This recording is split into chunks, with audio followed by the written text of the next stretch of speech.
आज की क्लास में हम लोग पीवाईक्यू की प्रैक्टिस करेंगे जो सीटेट एग्ज़ाम में पूछा गया है।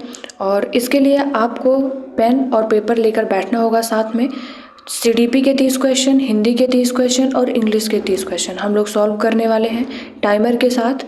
आपको टाइम दिया जाएगा और उसी टाइम में आपको क्वेश्चन सॉल्व करना रहेगा। सभी क्वेश्चन आपको सॉल्व करने हैं, कोई निगेटिव मार्किंग नहीं है।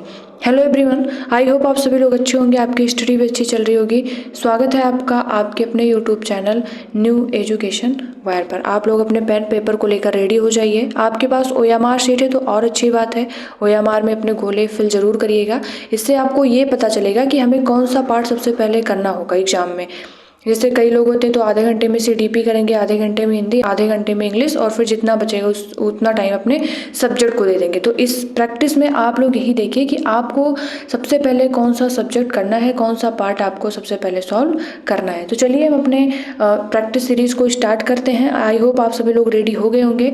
तो सबसे पहले आप लोग क्वेश्चन को रीड करिए, खुद से रीड करेंगे। आपका जो भी क्वेश्चन सही है उसको आप लोग अपने पेपर पर फिल करेंगे, ऑप्शन जो भी आपका सही है, या फिर ओएमआर आपके पास है तो आप लोग ओएमआर में अपने गोले को फिल करेंगे, ठीक। और आपको इसके लिए टाइमर दिया जाएगा 10 सेकंड का।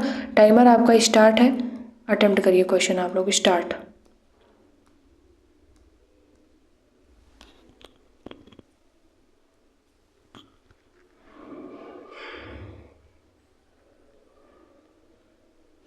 Time up. देखिए क्वेश्चन क्या है। सबसे पहला क्वेश्चन अपना सीडीपी का है। अभिकथन: शिक्षकों को शिक्षार्थियों के बीच व्यक्तिगत भिन्नताओं का सम्मान करना चाहिए और सभी शिक्षार्थियों की आवश्यकताओं के अनुसार अपने शिक्षण को समायोजित करना चाहिए। जब आप एग्जाम देंगे या फिर कोई टेस्ट सॉल्व कर रहे हैं, जैसे मेरे साथ ही आप सॉल्व कर रहे हैं, तो आप लोग अंडरलाइन करते हुए चलिए। मेन चीज़ों को जब आप अंडरलाइन कर लेंगे तो क्वेश्चन आपका गलत नहीं होगा। जैसे दूसरा कारण क्या दिया गया है कि शिक्षकों को विविध पृष्ठभूमि के शिक्षार्थियों को पढ़ाते समय उनके बीच सहयोग, समूह कार्य और बातचीत से बचना चाहिए। तो ये गलत हो जाएगा। बचना क्यों चाहिए? तो कारण यहाँ पर गलत है और अभिकथन अपना सही है। हम लोग जैसे थोड़े में ही समझने का प्रयास करेंगे, क्योंकि अभी आपका एग्जाम बहुत नज़दीक है। जितना हो सकेगा हम लोग प्रैक्टिस करने का प्रयास करेंगे। साथ ही सीखेंगे कि आपको कैसे कैसे क्वेश्चंस एग्जाम में अटेम्प्ट करने हैं, पार्ट कौन सा सबसे पहले सॉल्व करना है। तो इसका राइट आंसर क्या हो जाएगा? ऑप्शन नंबर ए सही है और आर गलत है। आई होप आप सभी के सही भी हुए होंगे क्वेश्चंस। चलते हैं अपने दूसरे नंबर क्वेश्चन पर। पहले आप लोग इसे अटेम्प्ट करिए और टाइमर आपको दिया गया 10 सेकेंड का टाइम। स्टार्ट।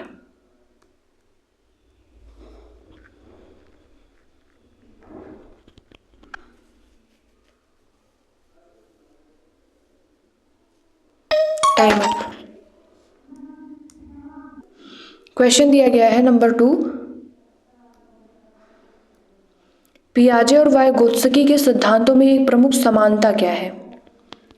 बच्चों की स्वयं की शिक्षा में संलग्नता और जुड़ाव, संज्ञानात्मक प्रक्रियाओं में संस्कृति की भूमिका, भाषा और विचार के बीच संबंधों के बारे में उनके चिंतन, या फिर बच्चों के विकास में चरण जैसे प्रगति पर ध्यान। तो चरण उनमें पियाजे में दिया गया था अलग से। इसमें पूछा है कि इनके सिद्धांतों में एक प्रमुख समानता क्या है। तो राइट आंसर है इसका ऑप्शन नंबर ए, बच्चों की स्वयं की शिक्षा में संलग्नता और जुड़ाव। चलते हैं अगले क्वेश्चन पर। क्वेश्चन नंबर 3 पहले आप लोग अटेम्प्ट करिए। स्टार्ट।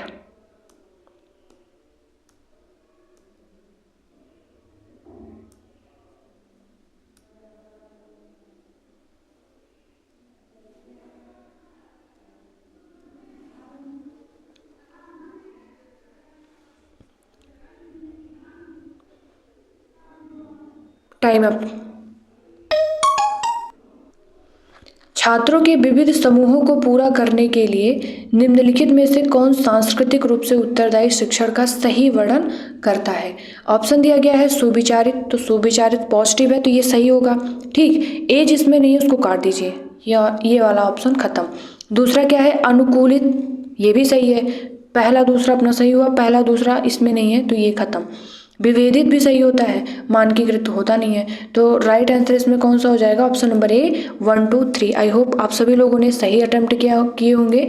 और चलते हैं आगे के क्वेश्चन में। क्वेश्चन नंबर 4 को पहले आप लोग अटेम्प्ट करिए। स्टार्ट।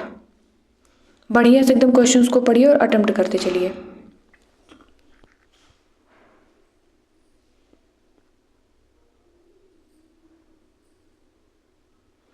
Time up. देखिए, जीन पियाजे के अनुसार बच्चे वयस्कों से किस प्रकार भिन्न हैं? बच्चों की सोच वयस्कों से गुणात्मक रूप से भिन्न होती है, या फिर बच्चों की सोच मात्रात्मक रूप से वयस्कों से भिन्न होती है, या बच्चे वयस्कों पर निर्भर करते हैं जबकि वयस्क स्वतंत्र होते हैं। बच्चों की तुलना में वयस्क बहुत अधिक ज्ञानी होते। तो इस प्रकार के क्वेश्चन में जो सबसे पहले हमें निगेटिव लगे कि ये तो होगा ही नहीं किसी कीमत पर, तो उसे आप हटा दीजिए, उस ऑप्शन को। ये तो ये तीसरा और चौथा खत्म हो गया, ठीक है। बाकी बचा फर्स्ट और सेकंड कि बच्चों की सोच वयस्कों से गुणात्मक रूप से भिन्न होती है या बच्चों की सोच मात्रात्मक। तो राइट आंसर है इसका ऑप्शन नंबर ए, बच्चों की सोच वयस्कों से गुणात्मक रूप से भिन्न होती है। जहां भी आपको गुणात्मक नजर आया ऑप्शन में, वो आप सही कर दीजिएगा, जीन पियाजे के अनुसार। Question number 5,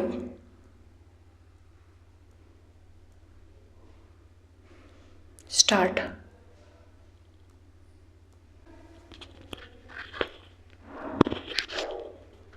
time up.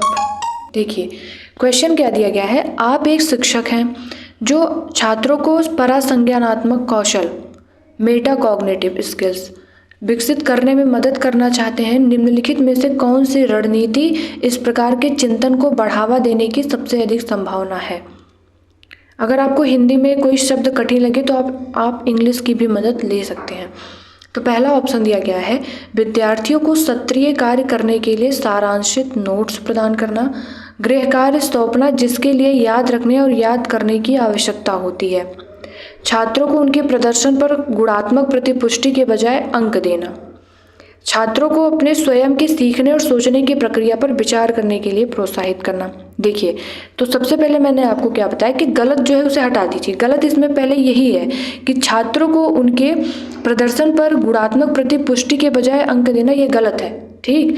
फिर क्या है कि गृह कार्य सौंपना, केवल गृह कार्य ही सौंप दीजिए और कुछ मत बताइए उन्हें, तो फिर ये भी गलत हो जाएगा अपना। और याद करने पर जोर दिया गया है, क्या है कि विद्यार्थियों को सत्रीय कार्य के लिए सारांशित नोट्स प्रदान कर दीजिए और उनका परासंज्ञानात्मक कौशल विकसित हो जाएगा। तो गलत हुआ ना, ऑप्शन 1, 2 गलत है। राइट आंसर अपना खुद आ गया कि छात्रों को अपने स्वयं के सीखने, जब परासंज्ञानात्मक कौशल की बात आ गई तो स्वयं के सीखने और सोचने की प्रक्रिया पर विचार करने के लिए प्रोत्साहित करना चाहिए, ठीक है।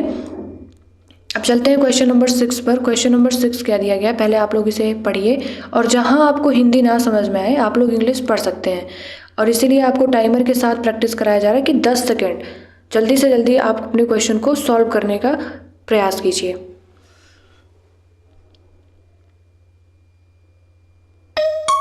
Time up. क्वेश्चन नंबर 6 क्या दिया गया है कि लेव-वायगोत्स्की के अनुसार भाषा और विचार के बीच क्या संबंध है? भाषा और विचार किसके अनुसार? लेव-वायगोत्स्की के अनुसार भाषा और विचार एक दूसरे से स्वतंत्र होते हैं। और दूसरा दिया गया है, भाषा और विचार विकास की जटिल विनिमय प्रक्रियाएं हैं। भाषा विचार को आकार नहीं देती, विचार भाषा को आकार देते हैं। तो पहले तो इसको हटा दीजिए, और इसमें स्वतंत्र बोला गया है तो ये गलत है। तो राइट आंसर इसका क्या है? ऑप्शन नंबर बी, भाषा और विचार विकास की जटिल विनिमय प्रक्रियाएं हैं।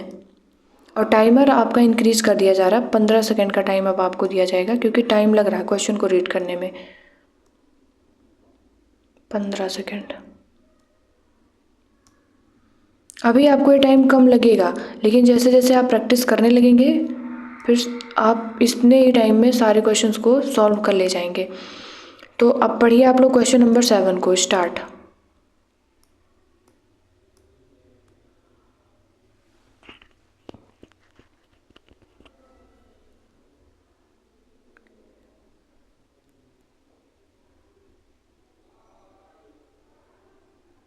Time up. क्वेश्चन नंबर 7 है, एक शिक्षिका खुद से पूछती हैं, मैं ऐसे अनुभव कैसे प्रदान कर सकती हूँ जिसमें छात्रों को पर्यावरण में विभिन्न प्रकार की वस्तुओं को वर्गीकृत करने और उनकी वर्गीकरण के स्कीमों का विश्लेषण करने की आवश्यकता हो। वह छात्रों में किस बुद्धिमत्ता को बढ़ावा देने की कोशिश कर रही हैं? प्राकृतिक बुद्धिमत्ता, शारीरिक गति संवेदी बुद्धिमत्ता, या फिर भाषाई बुद्धिमत्ता, या फिर अंतर्वैयक्तिक बुद्धिमत्ता। तो इस क्वेश्चन का राइट आंसर है ऑप्शन नंबर 1, प्राकृतिक बुद्धिमत्ता, जिसमें छात्रों को पर्यावरण से विभिन्न प्रकार की वस्तुओं को वर्गीकृत करने, प्राकृतिक बुद्धिमत्ता यहाँ पर हो जाएगा। Right answer option number 1। Question से ही आपका आंसर निकल कर आ जाएगा, अगर आप प्रैक्टिस इस प्रकार से कर रहे हैं तो। और चलिए अब आप लोग क्वेश्चन नंबर 8 को अटेम्प्ट करिए और टाइमर स्टार्ट।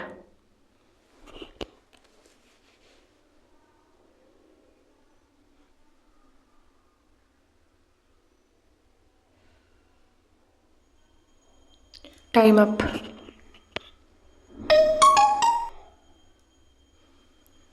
क्वेश्चन है, छात्रों के लिए शिक्षा में प्रतिक्रिया सबसे अधिक प्रभावी होती है जब। यह इस बात पर ध्यान केंद्रित करता है कि बच्चा क्या नहीं कर सकता, बजाय इसके कि वह क्या कर सकता है। और दूसरा क्या है, यह वर्ष के अंत में परीक्षण और परीक्षा पर केंद्रित है। यह छात्रों को तुलनात्मक श्रेणी प्रदान करता है। यह सीखने की गतिविधि के दौरान और पश्चात भी होता है। तो इस क्वेश्चन का राइट आंसर क्या है कि इसमें क्या पूछा गया कि छात्रों के लिए कक्षा में प्रतिक्रिया सबसे अधिक प्रभावी होती है जब यह सीखने की गतिविधि के दौरान भी हो और उसके पश्चात भी हो।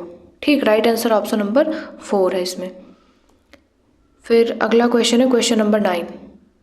पहले आप लोग इसे अच्छे से पढ़िए और टाइम दिया गया आपको स्टार्ट। अपने OMR में फिल ज़रूर करिएगा, तभी आपको इसका फ़ायदा होगा। या फिर अगर आप कॉपी लिए हैं तो कॉपी में टिक जरूर करिएगा। Time up. देखिए क्वेश्चन क्या है, क्वेश्चन नंबर 9। रमा एक शिक्षिका है जो वाइगोत्स्की के सिद्धांत को अपनी कक्षा में लागू कर रही है और वह एक चुनौतीपूर्ण कार्य को पूरा करने के लिए अपने छात्रों को समूहों में काम करने के लिए नियुक्त करती है। कार्य के दौरान एक छात्र एक महत्वपूर्ण संकल्पना को समझने के लिए संघर्ष करता है। रमा के लिए इस छात्र की मदद करने का सबसे प्रभावी तरीका क्या होगा। ऑप्शन है, छात्र को एक अलग कार्य सौंपे जो उसकी योग्यताओं के अनुकूल हो। और दूसरा दिया गया है, छात्र के साथ समस्या पर काम करें और समूह के अन्य सदस्यों को शामिल करते हुए आवश्यकता अनुसार मार्गदर्शन और प्रतिपुष्टि प्रदान करें। और दूसरा क्या है, तीसरा है, छात्रों को समस्या का उत्तर प्रदान करें ताकि समूह आगे बढ़ सके। फिर इसके बाद है, छात्र को समस्या को स्वयं हल करने का प्रयास करने के लिए प्रोत्साहित करें। पहला जो ऑप्शन दिया गया इसमें छात्र को एक अलग कार्य सौंप दिया जाए, मतलब कि जिसके लिए छात्र संघर्ष कर रहा है फिर उसे हमें संघर्ष करने के लिए हटा दिया जाए। अगर हम उसे अलग कार्य देते रहे तो इस प्रकार से ये गलत हो जाएगा। ऑप्शन नंबर 1 गलत है। फिर इसके बाद तीसरा क्या है, छात्र को समस्या का आप जल्दी से उत्तर प्रदान कर दीजिए ताकि कि जो समूह के और लोग हैं उनके साथ आगे चल रहे। तो इस प्रकार से जो भी उस बच्चे के मन में क्वेश्चन चल रहे हैं उसका आंसर तो नहीं मिल पाएगा, तो इस प्रकार से ये भी गलत हो जाएगा। फिर क्या है, छात्र को समस्या को स्वयं हल करने का प्रयास करने के लिए प्रोत्साहित कीजिए। क्वेश्चन में बोला ही गया है कि एक छात्र एक महत्वपूर्ण संकल्पना को समझने के लिए संघर्ष कर रहा है। तो जब वो बच्चा संघर्ष कर रहा है इसका मतलब अभी वो सॉल्व नहीं कर पा रहा, तो हमें उसकी मदद करनी चाहिए।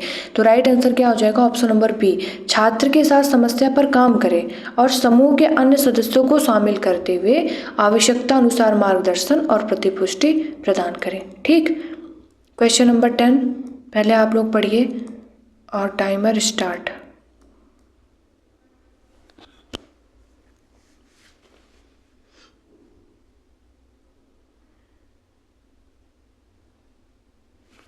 Time up.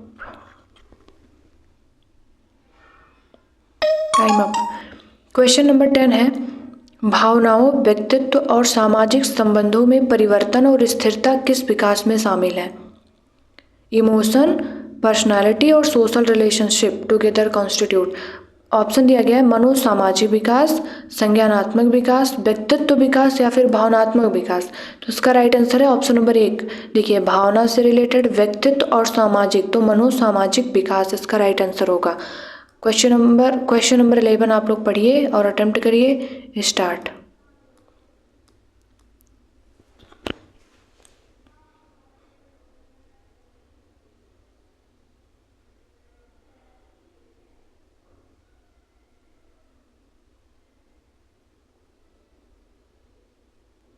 Time up. Question दिया गया है, रचनावादी शिक्षण विद्यार्थियों को कौन से अधिगम की ओर ले जाता है, यंत्रवत, रोट लर्निंग या फिर ग्रहणशील, रिसेप्टिव या खोज आधारित, डिस्कवरी या फिर अर्थहीन, मीनिंगलेस। राइट आंसर क्या हो जाएगा? ऑप्शन नंबर सी, खोज आधारित। डिस्कवरी कंस्ट्रक्टिविस्ट टीचिंग है ना, रचनावादी शिक्षण। और इसके बाद आप लोग अगले क्वेश्चंस को अटेम्प्ट करिए। Start.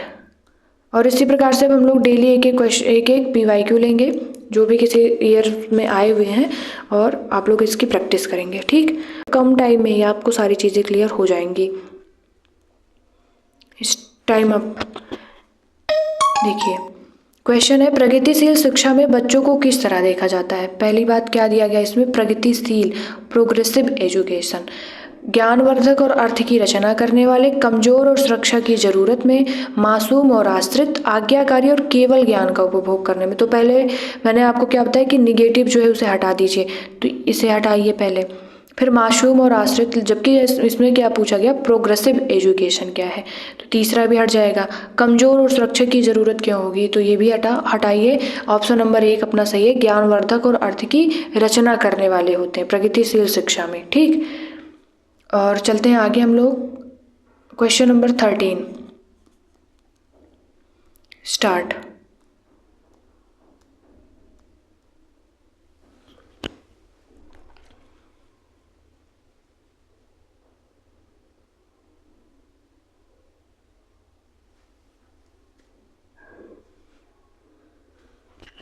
Time up.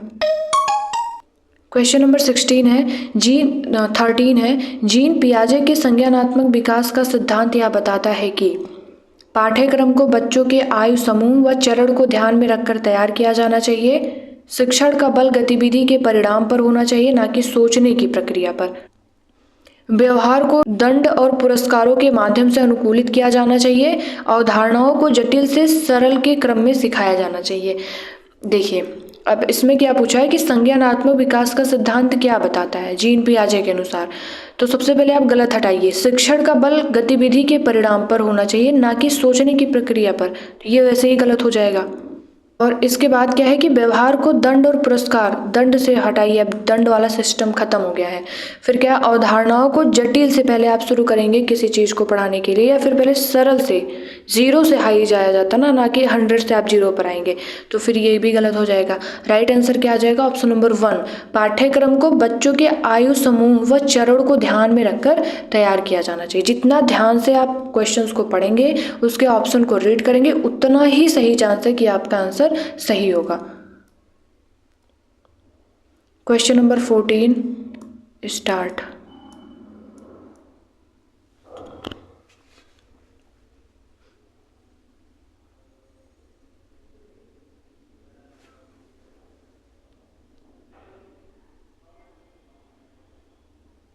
Time up.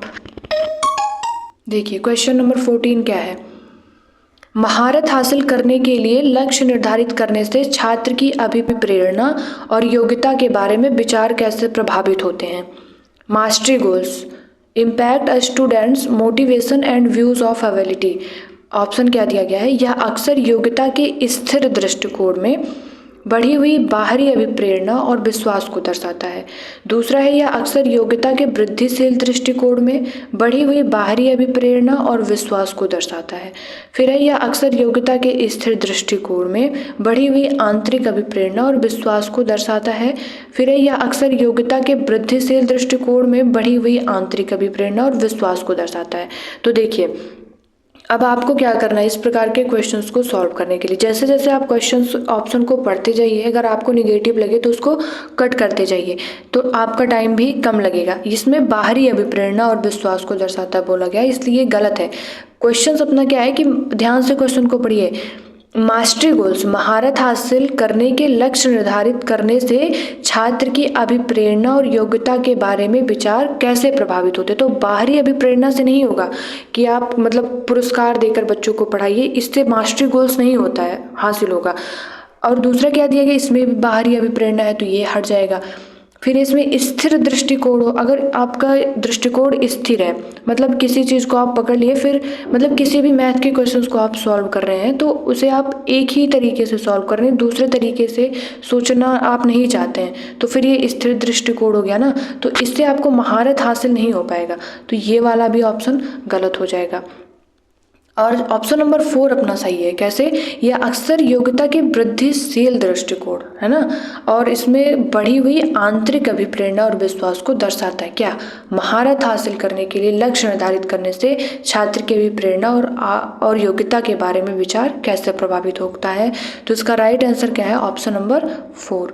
ठीक, अगर आपका ये क्वेश्चन आ जाता है तो आप वृद्धिशील दृष्टिकोण और आंतरिक अभिप्रेरणा ये देखेंगे और अपना राइट आंसर लगा देंगे। ठीक है, चलते हैं अगले क्वेश्चन पर, क्वेश्चन नंबर 15 पर। पहले आप लोग इसे पढ़िए और आपको टाइमर दिया गया है, 15 सेकंड का टाइम आपके पास है, जल्दी से आप लोग सॉल्व करिए। स्टार्ट।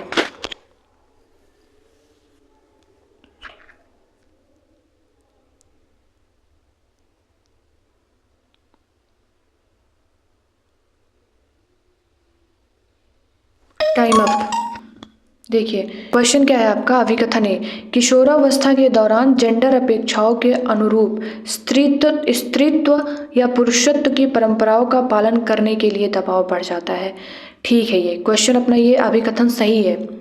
ठीक, जैसे किशोरावस्था जब आती है तो एक स्त्री या कोई फीमेल या फिर मेल है तो अपने अपने अनुसार एक फीमेल को क्या करना चाहिए, एक गर्ल्स को क्या करनी चाहिए, ये अपने अपने परंपराओं का पालन करने लगते हैं। दूसरा क्या है, मतलब कि मान लीजिए उनके ऊपर दबाव बढ़ जाता है।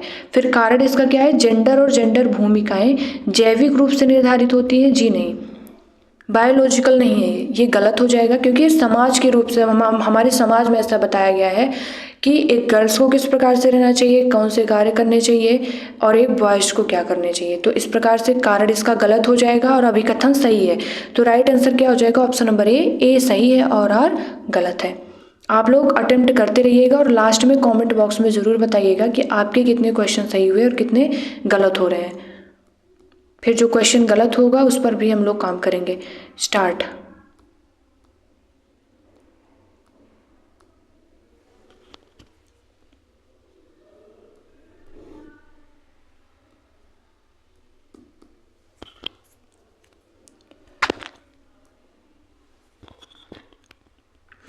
Time up.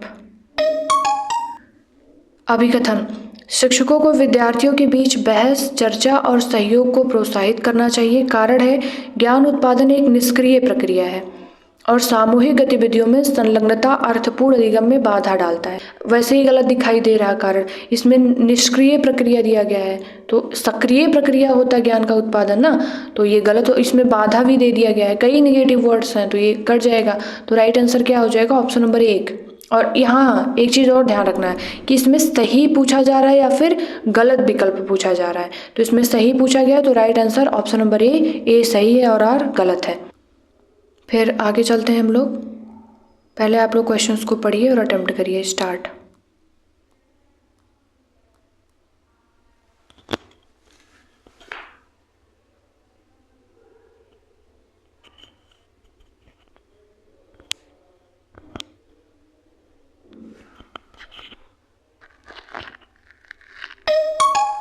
Time up. निम्नलिखित में से क्या दृष्टिबाधित विद्यार्थियों को कक्षा में भागीदारी लेने में बाधा डालता है? उभरी हुई रेखा चित्र और मानचित्र, या फिर ग्राफिक सामग्री के स्पर्शनीय तरीके, इलेक्ट्रॉनिक रूप से प्रारूपित व्याख्यान प्रतिलेख, या फिर मुद्रित पाठ्यपुस्तकें और नोट्स। क्वेश्चन में ध्यान से पढ़िए एकदम। दृष्टिबाधित विद्यार्थी है और इसमें बाधा क्या डाल रहा है कक्षा में भागीदारी लेने से? तो उभरी हुई रेखा चित्र और मानचित्र तो सही है, स्पर्श करके देख लेंगे ना, पता लगा लेंगे कि क्या चीज़ है। फिर ग्राफिक सामग्री के स्पर्शनीय तरीके मतलब छू करके बताना है। इलेक्ट्रॉनिक रूप से प्रारूपित व्याख्यान, अब इसमें तो हमें सुनने के लिए आ गया तो हम सुन सकते हैं। बाकी ये जो ऑप्शन नंबर 4 है कि मुद्रित पाठ्य पुस्तक और नोट्स पढ़ने में दिक्कत होगी दृष्टिबाधित विद्यार्थियों को, तो राइट आंसर इसमें क्या हो जाएगा? ऑप्शन नंबर 4, क्योंकि ये जो है उनके कक्षा में भागीदारी लेने से बाधा उत्पन्न करेंगे। चलते हैं आगे हम लोग क्वेश्चन नंबर 18 पर। Timer start.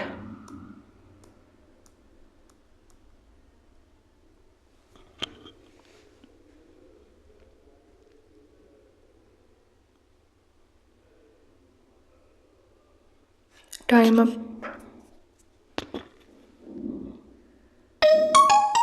क्वेश्चन नंबर 18, निम्नलिखित में से कौन सा सही सुमेलित युग्म है?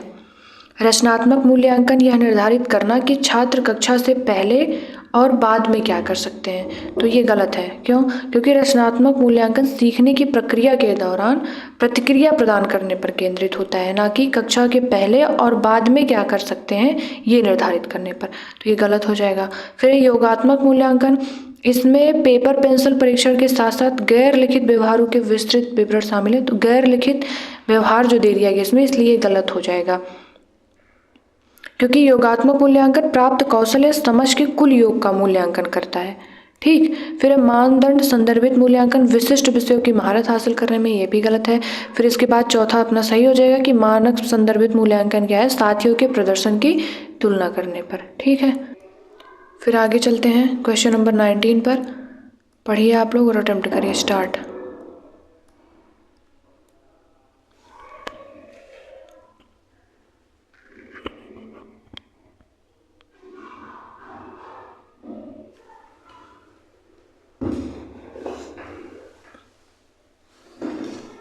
Time up.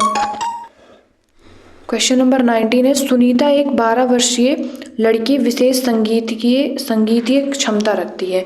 उसके माता पिता दोनों ही निपुण गायक हैं और वे सुनीता को अपनी आवाज़ को और बेहतर करने के लिए प्रशिक्षण कक्षा में भेज रहे हैं। सुनीता की यह क्षमता संभावित रूप से किन कारकों के अंतःक्रिया का परिणाम है? ऑप्शन 1 है आनुवंशिकता और वातावरण, लैंगिक पहचान और आनुवंशिक संरचना, वृद्धि और परिपक्वता, पोषण और अनुशासन। Right answer option number A है आनुवंशिकता और वातावरण। क्यों? क्योंकि उसके माता पिता भी गायक हैं, तो उनकी बच्ची भी संगीतीय क्षमता को रखती है, तो किसका प्रभाव है ये? आनुवंशिकता और उनके वातावरण का। और क्वेश्चन नंबर 20 आप लोग पहले पढ़िए। स्टार्ट।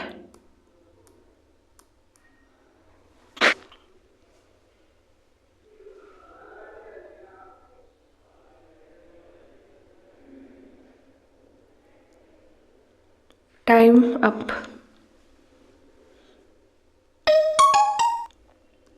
देखिए, लॉरेंस कोहलबर्ग ने बच्चों के नैतिक विकास का अध्ययन करने के लिए किस विधि का प्रयोग किया? ऑप्शन है खेल के दौरान बच्चों का अवलोकन करना, प्रायोगिक विधि, मात्रात्मक शोध कार्य विधि, बच्चों के सामने नैतिक दुविधाएं रखना और उन क्रियाओं की समालोचना करना। राइट आंसर है ऑप्शन नंबर 4। जहां पर भी कोहलबर्ग और नैतिक विकास का संबंध है वहां पर नैतिक दुविधाएं अगर आपको ऑप्शन में मिल रहा है तो राइट कर दीजिएगा उसे। फिर चलते हैं 21 पर। स्टार्ट।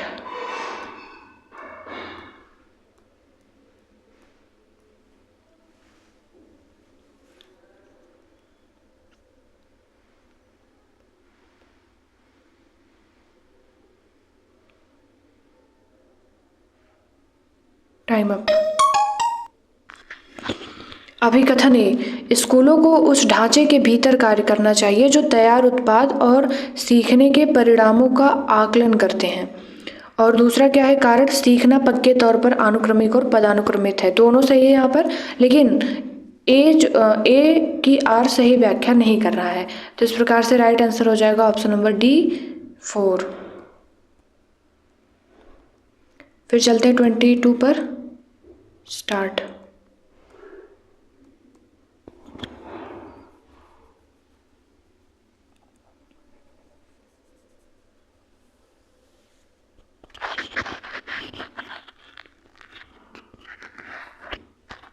Time up. निम्नलिखित में से कौन सा कथन स्वालीनता के संदर्भ में सही है? सही बताना हमें।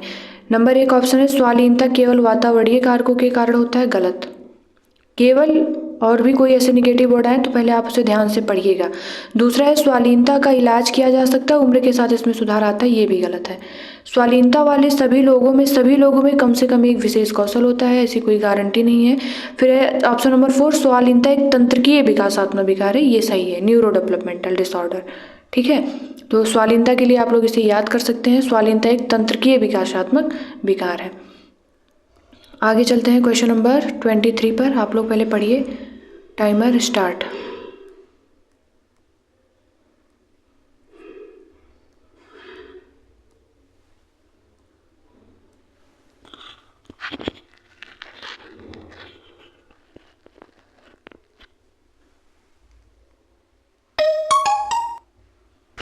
Time up.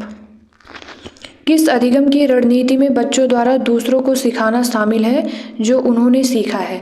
व्याख्यात्मक शिक्षण, पारस्परिक शिक्षण, अनुबंधन अधिगम या फिर रटकर सीखना? तो पारस्परिक, परस्पर जब एक दूसरे से सीखेंगे तो एक दूसरे को समझाएंगे, सिखाएंगे भी। तो इस प्रकार से राइट आंसर क्या हो जाएगा? ऑप्शन नंबर बी, पारस्परिक शिक्षण। 24 start.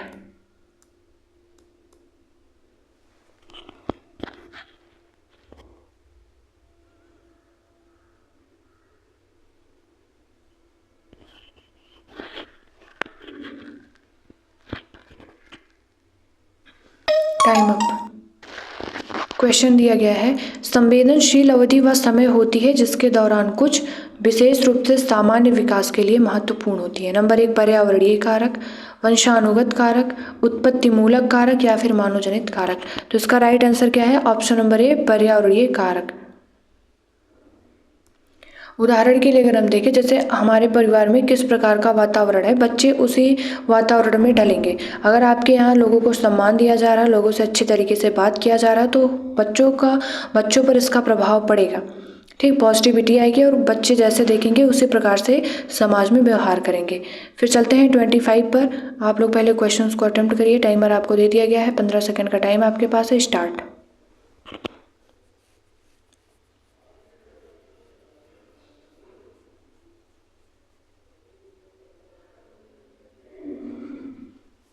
Time up.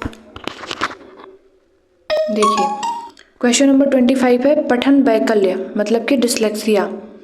Dyslexia, dysgraphia, ये सब क्या होता है? आप लोग इसको एक शीट में लिख करके याद कर लीजिए, ये यहाँ से क्वेश्चन जरूर बनते हैं। पठन वैकल्य से जूझ रहे छात्रों को पढ़ना सिखाया जा सकता है लंबे और जटिल गद्यांश देकर, अनुकूलन की अनुबंधन विधि के माध्यम से, व्यवस्थित ध्वन्यात्मक प्रशिक्षण के माध्यम से या फिर उच्च ग्रेड स्तर के पठन ग्रंथ प्रदान करके।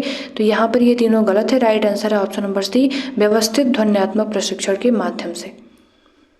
Question number 26 start.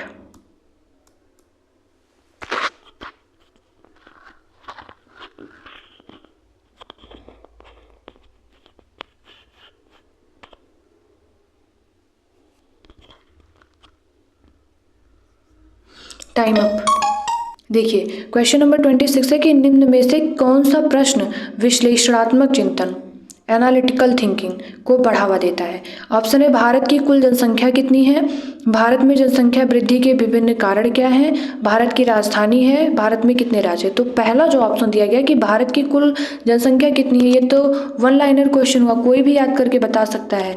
और ये जो तीसरा है तो ये गलत हो जाएगा।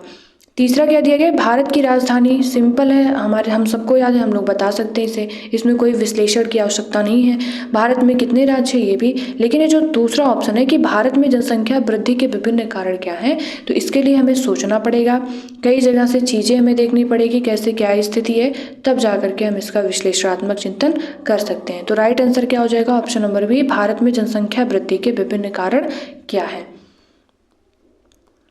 चलते हैं हम लोग क्वेश्चन नंबर 27 पर। स्टार्ट।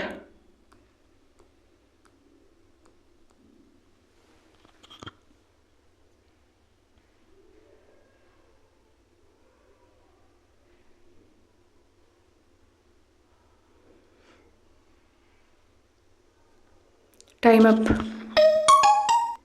क्वेश्चन नंबर 27, शिक्षकों को बच्चों को प्रयोग के लिए बहुत सारे अवसर देने चाहिए और उदाहरणों और गैर उदाहरणों पर चर्चा करनी चाहिए। ठीक है, कारण क्या है? बच्चों में गलत धारणाओं से निपटने का एक रचनात्मक तरीका विपरीत उदाहरण प्रदान करना है। ये भी ठीक है। विपरीत उदाहरण ये सटीक ज्ञान के निर्माण के लिए एक प्रभावी रणनीति होती है। तो राइट आंसर क्या हो जाएगा? ऑप्शन नंबर सी, ए और आर दोनों सही है और ए आर की सही व्याख्या करता है। 28 नंबर क्वेश्चन आप लोग पहले पढ़िए क्वेश्चन को और टाइमर आपको दिया गया। स्टार्ट।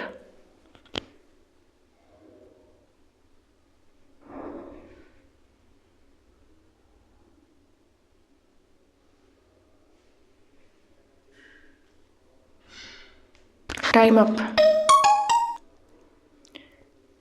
एशियाई संस्कृतियों में जो सामाजिक सद्भावना पर जोर देते हैं, क्रोध की अभिव्यक्ति को हतोत्साहित किया जाता है और शर्म को प्रोत्साहित किया जाता है। ये सही है ऑप्शन। ठीक, फिर क्या है, भावनाएं व्यक्तिपरक है और सीखने में कोई भूमिका नहीं निभाती, तो ये वैसे ही गलत हो जाएगा राइट आंसर। और हमें सही विकल्प चुनना है, तो राइट आंसर हो जाएगा ऑप्शन नंबर ए सही है लेकिन आर गलत है। Question number 29 start.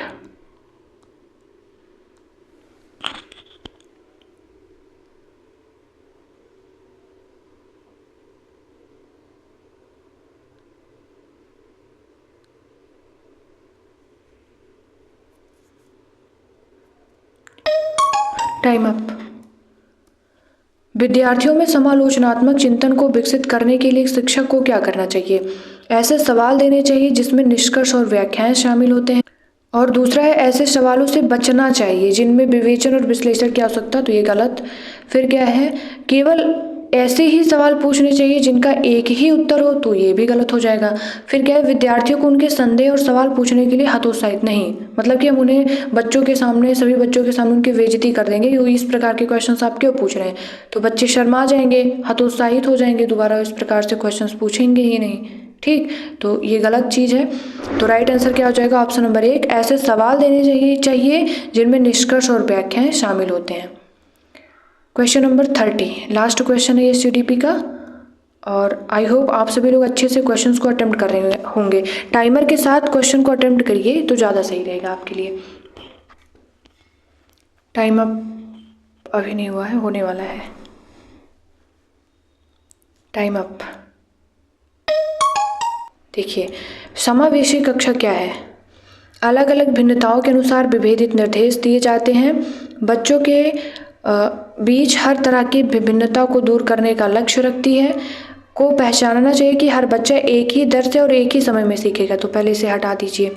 सभी बच्चे अलग अलग तरीके से सीखते, क्योंकि सभी का मानसिक विकास अलग अलग होता है, सीखने की प्रक्रियाएं अलग अलग होती है, सोचने समझने का स्तर अलग अलग होता है। फिर क्या है अगला ऑप्शन कि में बच्चों शिक्षकों की ज़रूरत को पूरा करने के लिए एक अलग शैक्षिक कार्यक्रम पेश किया जाता है। तो इस क्वेश्चन का राइट आंसर है नंबर 1, ऑप्शन नंबर 1, अलग अलग भिन्नताओं के अनुसार विभेदित निर्देश दिए जाते हैं कि किस प्रकार के बच्चे हैं।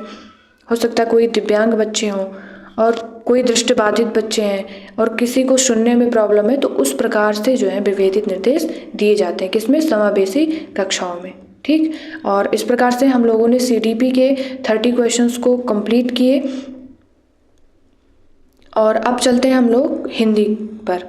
पार्ट नंबर 2 अपना क्या है, हिंदी। और इसी प्रकार से अगर पहले आप सीडीपी को सॉल्व कर सकते हैं 30 मिनट में टाइमर के साथ। अगर आप प्रैक्टिस कर रहे हैं तो एग्ज़ाम में आप इसी प्रकार से कर लेंगे। फिर इसके बाद हिंदी और इसके बाद 30 मिनट इंग्लिश को, और बाकी जो भी समय बच रहा है आप लोग अपने सब्जेक्ट को दीजिए। और अगर आपका इसमें सब्जेक्ट साइंस और मैथ है तो सबसे पहले साइंस को दे दीजिए, और फिर जो भी समय बच रहा है आप लोग मैथ सॉल्व कर लीजिए। चलते हैं हम लोग अब हिंदी पर।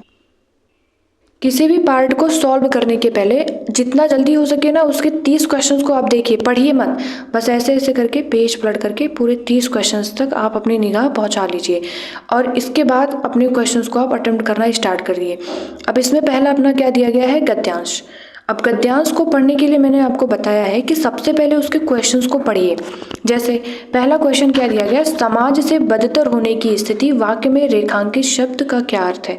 इससे क्या पता चलता है, समाज से रिलेटेड कोई चीज़ अपने पैसेज में रहने वाला है। अगर इससे स्पष्ट नहीं हो पा रहे हैं आप, तो गद्यांश के अनुसार साहित्य, अब साहित्य से भी साहित्य समाज इसी से रिलेटेड अपना ये पैसेज आधारित रहेगा। अब दूसरे स्टेप पर क्या करना, आपको अंडरलाइन करते हुए जो भी शब्द आपको इम्पोर्टेंट लगे उसको अंडरलाइन करिए और अपने पैसेज को अच्छे तरीके से पढ़िए। जैसे साहित्य सदैव समाज को निरंतरता प्रदान करता है, यह साहित्य और समाज का गहरा संबंध ही है कि साहित्य में समाज के विशृंखलित होते सिद्धांतों और टूटते बिखरते मूल्यों की चिंता बराबर बनी रहती है। वही साहित्य कालों के बंधन को तोड़कर उसकी सीमाओं से परे जाकर कालजयी बन पाता है, जिसमें मानवीय सत्य की व्याख्या हो और संवेदनाओं के सहारे आस्था जगाने का प्रयास हो। समय समय पर साहित्यकारों ने समाज के बदतर होने की स्थिति को पहचाना है। कुछ रचनाकार हमारे साहित्य पटल पर ऐसी गहरी छाप छोड़ देते हैं जिनकी आवश्यकता हर युग में बनी रहती है, जिनके विचार सदैव तरोताजा ही रहते हैं और जिनकी रचनाएं समाज को दीप्त करने का दायित्व निभाती चलती हैं। उनका साहित्यकार व्यक्तित्व केवल समस्याओं को ही नहीं परखता बल्कि मनुष्यता में विश्वास को बचाए रखने की कोशिश करता है। समाज के बदतर होने की स्थिति वाक्य में रेखांकित शब्द का क्या अर्थ है? अत्यधिक बुरा, दुराचारी, अभिमानी या फिर बेईमानी। तो इसका राइट आंसर क्या हो जाएगा? ऑप्शन नंबर ए, अत्यधिक बुरा, बदतर। बदतर मतलब अत्यधिक बुरा। दूसरा क्वेश्चन क्या है? गद्यांश के अनुसार साहित्य में किस तरह की चिंता झलकती है? तो आप लोग पहले इसे पढ़िए और आपको टाइमर दिया जाता है। अब आपका टाइम कम होगा, अब आपको केवल 10 सेकंड का टाइम दिया जाएगा। स्टार्ट।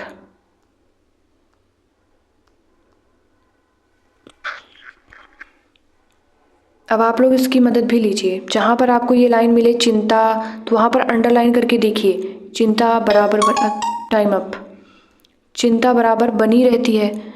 तो देखिए पहला ये क्वेश्चन क्या है कि गद्यांश के अनुसार साहित्य में किस तरह की चिंता झलकती है? नए सिद्धांतों के बनने की, सामाजिक विघटन की, समाज के आधुनिक होने की, मूल्यों के बिखरने की। तो मैंने पहले ही बता दिया था आपको कि टूटते बिखरते मूल्यों की चिंता बनी रहती है। ठीक, तो राइट आंसर क्या हो जाएगा? Option number 4। चलते हैं क्वेश्चन नंबर 3 पर। स्टार्ट। पहले आप लोग क्वेश्चन को रीड करिए, इसके बाद मैं पैसेज दिखाती हूँ। पैसेज पर अगर आपको समझ में नहीं आया क्या बोला जा रहा है तो आप शब्द पकड़ने की कोशिश करिए कि ये शब्द हमें मिल कहाँ रहा है। जैसे अब आप लोग पैसेज को देखिए, टाइम अप हो गया आपका, लेकिन आपको कुछ टाइम दिया जाता है, आप लोग पढ़ के अच्छे से पहले उसे अटेम्प्ट करिए। Time up. अब देखिए मैंने कहा जब आपको नहीं समझ में आए तो आप शब्द पकड़िए। क्या बोला गया है कि कौन सा साहित्य कालजयी साहित्य बन पाता है? कालजयी, कालजयी पकड़िए, कहाँ गया? यहाँ रहा, कालजयी पकड़िए। इसका ये जो पूरा वाक्य दिया गया इसको पढ़िए। वही साहित्य कालों के बंधन को तोड़कर उसकी सीमाओं से परे जाकर कालजयी बन पाता है, जिसमें मानवीय सत्य की व्याख्या हो और संवेदनाओं के सहारे आस्था जगाने का प्रयास हो। अब अपने ऑप्शन को रीड करिए। जो मानवीय सत्य की व्याख्या करे, जो विखरते सिद्धांतों की चिंता करे, या फिर जो पाठकों का मनोरंजन करे, या जो समाज का दर्पण हो। तो इसका राइट आंसर क्या हो जाएगा? जो मानवीय सत्य की व्याख्या हो, कालजयी बन पाता है वही। तो right answer option number A, जो मानवीय सत्य की व्याख्या करे।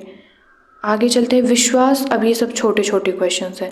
विश्वास शब्द का अर्थ क्या है? तत्व ज्ञान संबंधी निश्चित धारणा, विश्व में या फिर विश्व से संबंधित नियम। तो विश्वास क्या है? निश्चित धारणा होती है।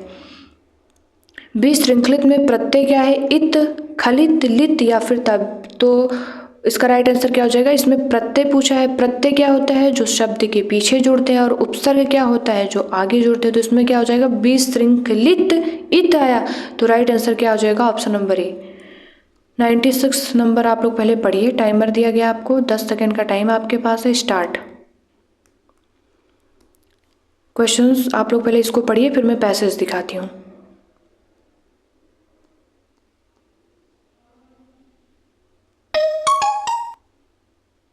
Time up. देखिए क्वेश्चन क्या है कि साहित्यकारों ने समाज की किस स्थिति की पहचान करने का प्रयास किया? उन्नतशील समाज, बिखरता हुआ समाज, विकास की ओर अग्रसर समाज, पतन की ओर जाता हुआ समाज। तो इसका राइट आंसर क्या है? ऑप्शन नंबर बी, बिखरता हुआ समाज। और अगर आपको टाइम जो दिया जा रहा है 10 सेकंड 15 सेकंड कम लग रहा है तो आप अपने हिसाब से वीडियो को बंद करके अपने ऑप्शन को चुन करके पहले इसको लिख लीजिए जो भी सही है, फिर आप लोग वीडियो को ओपन करके फिर से देख सकते हैं। ठीक, आगे चलते हैं। क्वेश्चन नंबर 97 है, कालजयी से तात्पर्य क्या है? काल विशेष की सही व्याख्या करता हो, अल्प काल तक रहने वाला, या फिर जो काल विशेष में बधा हुआ हो, जो हर काल में प्रासंगिक हो। तो राइट आंसर क्या है? ऑप्शन नंबर डी, कालजयी मतलब ये होता है हर काल में प्रासंगिक हो। इसके बाद 98 नंबर क्वेश्चन को आप लोग पहले पढ़िए, स्टार्ट और सॉल्व करिए।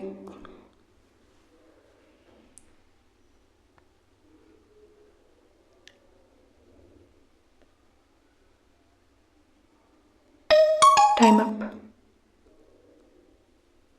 किस तरह के साहित्यकारों की आवश्यकता हर युग में बनी रहती है? जो समाज को नैतिक बनाते हैं, जो समाज का विकास करते हैं, जो समाज को जागरूक करते हैं, जो समाज का मनोरंजन करते हैं। तो राइट आंसर क्या है? ऑप्शन नंबर सी, जो समाज को जागरूक करते हैं। इसके बाद है समाज को गति कौन प्रदान करता है? शिक्षा, साहित्य, विज्ञान, तकनीकी विकास। तो साहित्य से रिलेटेड अपना पैसेज था।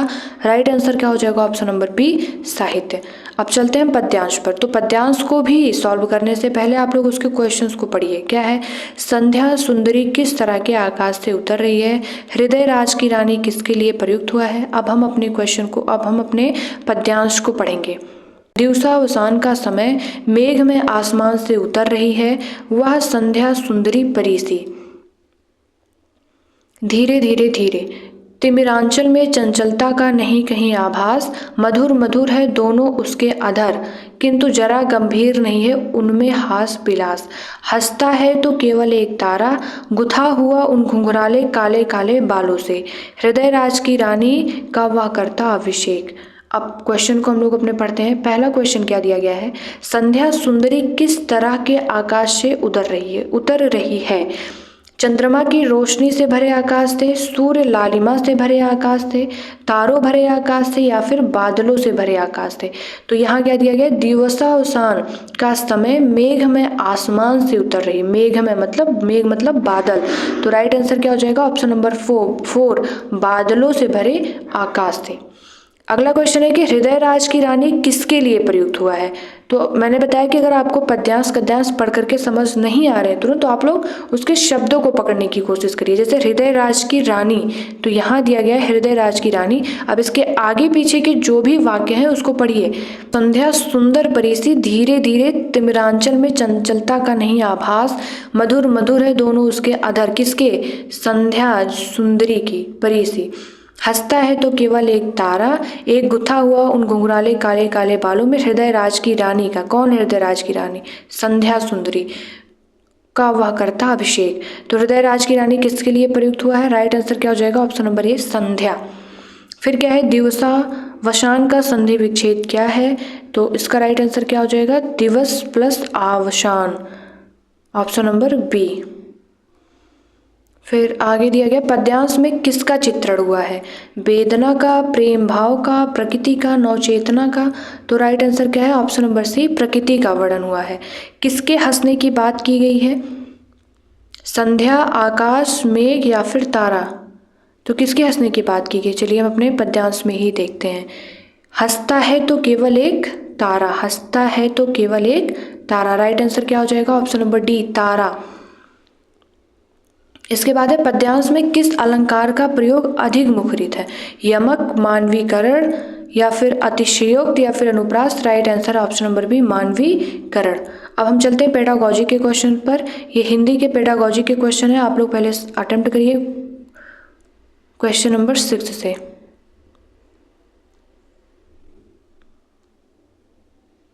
स्टार्ट।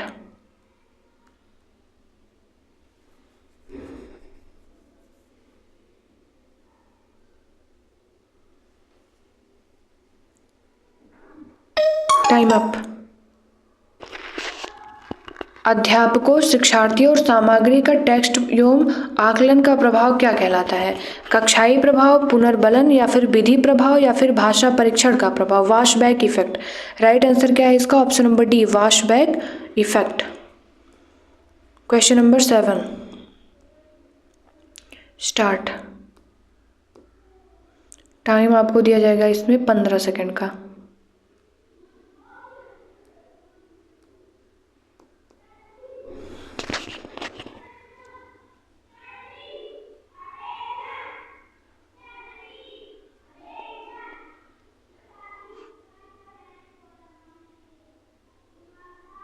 Time up. संप्रेषणात्मक भाषा शिक्षा, और किस पर जाएगा? ये कॉलम बी है और ये कॉलम ए दिया गया है। ठीक, तो सबसे पहले इसमें आप लोग देखिए व्याकरण अनुवाद विधि क्या है। व्याकरण अनुवाद ये होती है लिखित साहित्यिक सामग्री। सी का जाएगा 3 पर, तो सी का 3 पर किस पर है? इसमें नहीं है, ये कट जाएगा, इसमें नहीं है, ये कट जाएगा, बचा अपने पास ऑप्शन नंबर 3 और 4। फिर उसके बाद प्रत्यक्ष विधि क्या है? प्रत्यक्ष विधि मतलब व्याकरण को आगमनात्मक तरीके से पढ़ाना, प्रत्यक्ष विधि है। ये 4 पर चला जाएगा बी का, तो बी का 4 किस में है? ऑप्शन नंबर 3 पर। राइट आंसर अपना ऑप्शन नंबर सी है। संप्रेषणात्मक भाषा शिक्षण ये सामाजिक रूप से स्वीकृत और संदर्भ के अनुरूप भाषा है। फिर बेस्ट की नवीन निधि विधि क्या है? ये मौन पठन है। और चलते हैं अगले क्वेश्चन पर। क्वेश्चन नंबर 8 आप लोग पढ़िए। टाइमर आपको दिया गया है, स्टार्ट।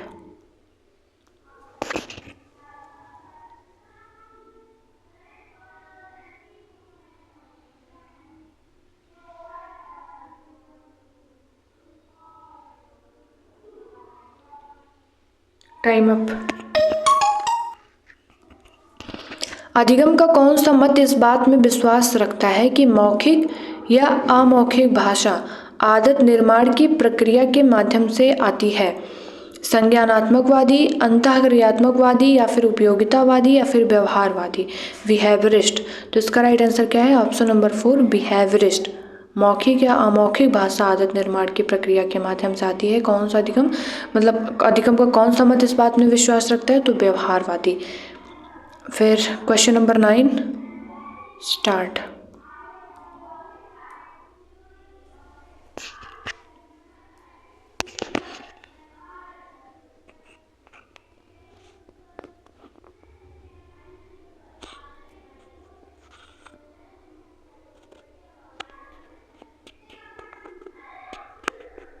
Time up. देखिए, कक्षा 5 के भाषा अध्यापक अपनी कक्षा में भाषा शिक्षण के लिए प्रतिदिन अनेक प्रकार की सामग्री जैसे कि समाचार पत्र, भोजन तालिका और रेल यात्रा के टिकट आदि लाती हैं। वह अधिगम के लिए क्या कर रही हैं? वह चाहती हैं कि उसके विद्यार्थी जीवन की वास्तविक स्थितियों से अंग्रेजी सीखें, या फिर वह विद्यार्थियों में जागरूकता लाना चाहती हैं, या वह अधिगम को और अधिक वास्तविक और उपयोगी बनाने के लिए प्रामाणिक सामग्री का प्रयोग कर रही हैं, या वह अपने विद्यार्थियों को बहुविध भाषाएं सीखने में मदद कर रही हैं। तो यहाँ पर क्या बताया गया? सामग्री जैसे समाचार पत्र, भोजन तालिका, रेल यात्रा के टिकट आदि लाती हैं। तो इसमें क्या है? ये प्रामाणिक सामग्री है ये सब। तो राइट आंसर क्या हो जाएगा? ऑप्शन नंबर सी, वह अधिगम को और अधिक वास्तविक तथा उपयोगी बनाने के लिए प्रामाणिक सामग्री का प्रयोग कर रही हैं। ठीक, अब आप लोग क्वेश्चन नंबर 10 को पहले अटेम्प्ट करिए, स्टार्ट।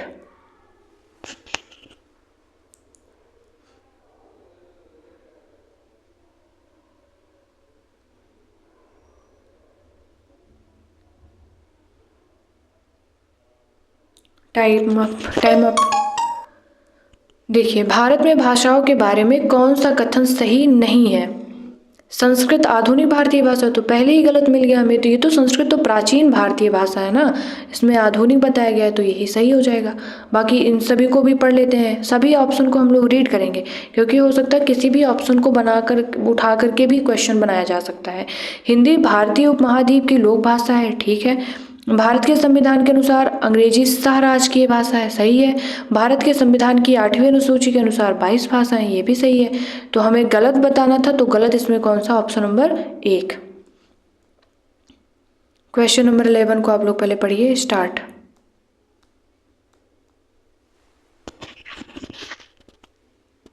और इसके बाद हम लोग इंग्लिश को सॉल्व करेंगे, उसके पैसेज को प्लस उसके पेडागोजी क्वेश्चन को भी। और आप लोग अपने क्वेश्चन जो भी OMR शीट है या फिर कोई पेपर है, उसमें जो भी क्वेश्चन आप लगा रहे हैं उसको लिखिएगा, और लास्ट में ज़रूर बताइएगा कि आपके कितने क्वेश्चन सही हुए। क्या है क्वेश्चन नंबर 11? भारत में बहुभाषावाद के संदर्भ में अध्यापक के लिए क्या समझना जरूरी है? बहुभाषावाद है, विविधता भरे समाज में एक भाषा नीति बनानी चाहिए। दूसरा है कि भाषा अस्मिता और संस्कृति ये भिन्न भिन्न अस्तित्व रखती है। फिर क्या है? संप्रेषण से सामाजिक संबद्धता स्थापित होती है। अल्पसंख्यक भाषाओं को प्रभुत्वशाली भाषाओं में मिला देना चाहिए। तो इस क्वेश्चन का राइट आंसर क्या है? ऑप्शन नंबर सी, संप्रेषण से सामाजिक संबद्धता स्थापित होती है। ठीक, बाकी एक भाषा नीति अपनानी चाहिए, तो ये गलत हो जाएगा। फिर यहाँ पर क्या? अल्पसंख्यक भाषाओं को प्रभुत्वशाली भाषाओं में मिला देना चाहिए, नहीं, तो ये भी गलत है। राइट आंसर अपना आया कौन सा? Option number C. फिर आगे चलते हैं, ये छोटा क्वेश्चन है, इसको मैं पढ़ती हूँ, आप लोग अपने कॉपी में अपना आपका कौन सा क्वेश्चन आंसर सही है उसको, ऑप्शन सही है उसको लगाइएगा। किसी भी कहानी का समय और स्थान क्या कहलाता है? कथानक, क्लाइमेक्स, थीम या फिर सेटिंग? तो इसका राइट आंसर क्या है? Option number D, setting. और फिर चलते हैं हम अपने क्वेश्चन नंबर 113 पर। स्टार्ट।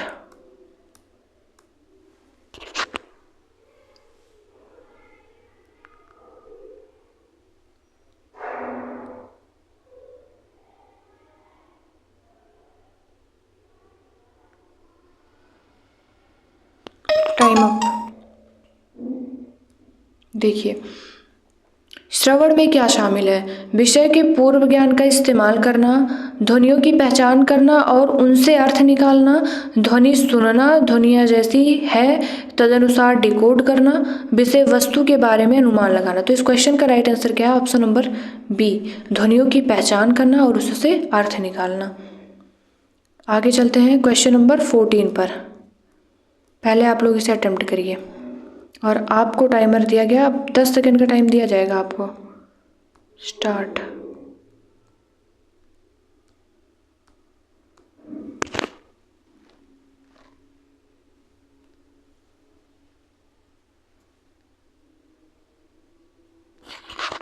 Time up.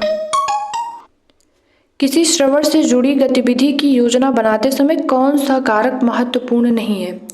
वक्ताओं का जेंडर, बोलने वाले महिला हैं या पुरुष, वक्ताओं की संख्या, रिकॉर्डिंग को थोड़ा सा रोकना, पॉज देना या फिर बोलने की गति। तो ये तीनों महत्वपूर्ण कारक है। बाकी ये जो पहला अपना ऑप्शन है, वक्ताओं का जेंडर मतलब वो महिला है या पुरुष है, तो ये कोई महत्वपूर्ण कारक नहीं है। फिर आगे दिया गया है क्वेश्चन नंबर 15, आप लोग पहले अटेम्प्ट करिए। स्टार्ट।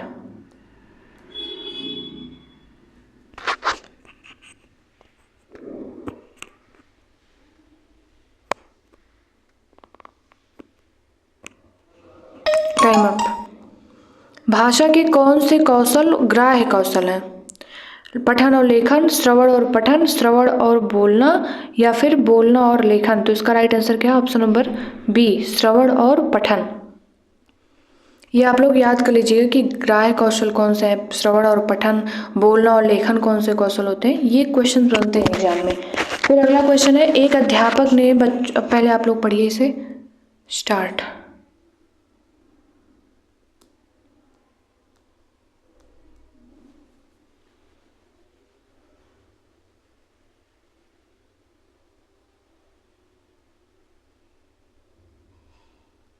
Time up. एक अध्यापक ने बच्चों को रेस्टोरेंट से जुड़ी शब्द संपदा से परिचित कराने वाला काम दिया। इस पाठ का क्या उद्देश्य होना चाहिए? अवकाश के दौरान कही जाने से संबंधित पाठ्य सामग्री से परिचित करवाना या फिर समालोचनात्मक चिंतन विकसित करना या फिर शिक्षार्थियों को कोश विषयक सामग्री से परिचित करवाना या व्याकरणिक सामग्री से परिचित करवाना। तो इसका राइट आंसर हो जाएगा ऑप्शन नंबर सी, शिक्षार्थियों को कोश विषयक सामग्री से परिचित करवाना। रेस्टोरेंट से जुड़ी शब्द संपदा से परिचित कराने वाला काम दिया गया ना, तो राइट आंसर क्या हो जाएगा? Option number C. फिर आगे चलते हैं क्वेश्चन नंबर 17, पहले आप लोग अटेम्प्ट करिए। स्टार्ट। फटाफट स्टार्ट करिए।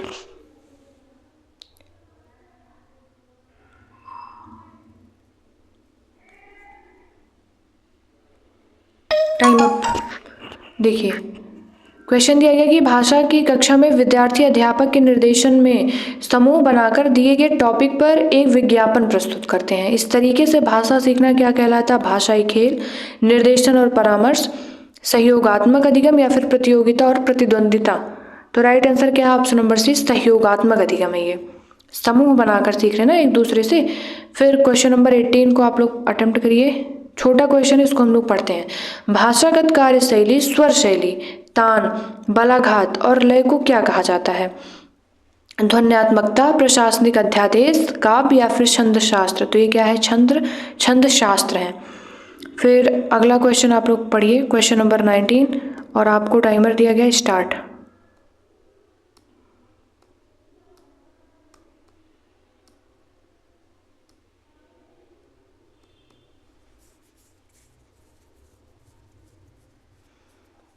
Time up. देखिए,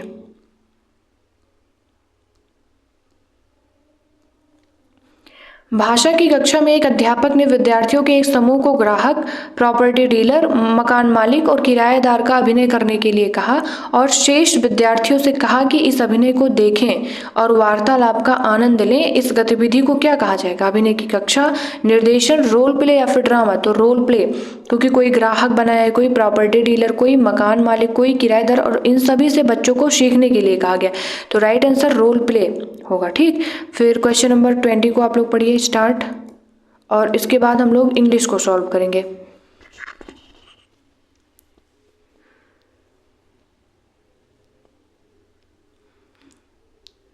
टाइम अप। देखिए, विद्यालयों को योगात्मक द्विभाषावाद का अनुसरण करना चाहिए क्योंकि यह बच्चे की भाषा को तो समुन्नत करता है परंतु उसकी संस्कृति को नहीं। तो पहले से गलत काटिए। प्रथम भाषा के विकास में अवरोध पैदा करता है, ये भी गलत है। बच्चे की संस्कृति और भाषा को महत्व देता है। फिर अंग्रेजी शिक्षण को द्वितीय भाषा के रूप में महत्व देता है, तो ये गलत हो जाएगा। तो राइट आंसर क्या है इसका? ऑप्शन नंबर सी, बच्चे की संस्कृति और भाषा को महत्व देता है। और अब हम लोगों ने हिंदी को भी सॉल्व कर लिया। इसके भी जितने 30 क्वेश्चंस थे उस सभी को कंप्लीट किया, पैसेज को सॉल्व किया, यानी गद्यांश, पद्यांश और पेडागोजी के क्वेश्चंस को भी हम लोगों ने अच्छे तरीके से सॉल्व किया। आई होप आप सभी लोग अटेम्प्ट कर रहे होंगे एक एक क्वेश्चन को अच्छे तरीके से।